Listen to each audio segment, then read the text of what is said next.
Tungod niining pandemya, daghang Pilipino ang galisod. Hilapi na sa panginahanglan nga pinansyal nga masakit ang miyembro sa atong pamilya.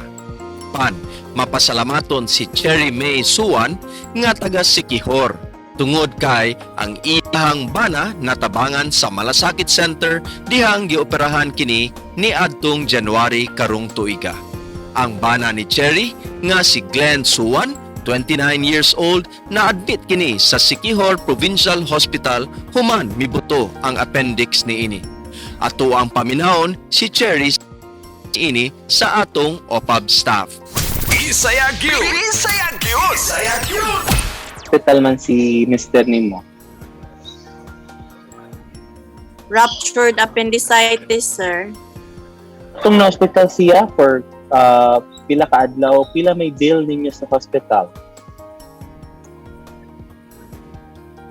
Overall, sir, kay gabayad may og sa doctor's fee 30,000 dayong sa sulod sa ospital nga among bill 5,000 aside pa na napapod may katong sa gawas nga 15,000 sa mga gawas nga tambal. So ma'am, ang pila may na shoulder sa Malasakit Center. Mga 29,000, sir. 29,000. Nya ma'am, kaning diin man ta nakahibaw aning Malasakit Center.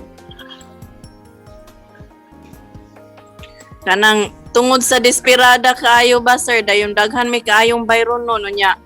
Kanang pandemic, sir, wala gyud mi oy income, nagpangutan na mi ding naaman oy kanang social welfare sa sulod sa ospital, nangutan na mi mo hing assist nako. Sir Bongo, magpasalamat jud ko kaayo kay tungod ana, sir, na save jud ang amuang bayranan dayon dako po jud kay tabang namo kay tungod sa kadako sa among bayranan nakuha-kuhaan gyud pod, sir.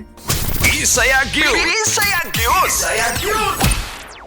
Gi-shoulders Malasakit Center ang 29,000 nga bill sa bana ni Cherry May ug mapasalamaton usab kini sa atong presidente Rodrigo Duterte ug ni Senador Christopher Cuya Bongo. Sa pagkakaron, nagpabilin nga anaa sa 102 ang atong Malasakit Center sa nasod, 56 Luzon, 22 Visayas, 24 Mindanao. 102 ang total niini.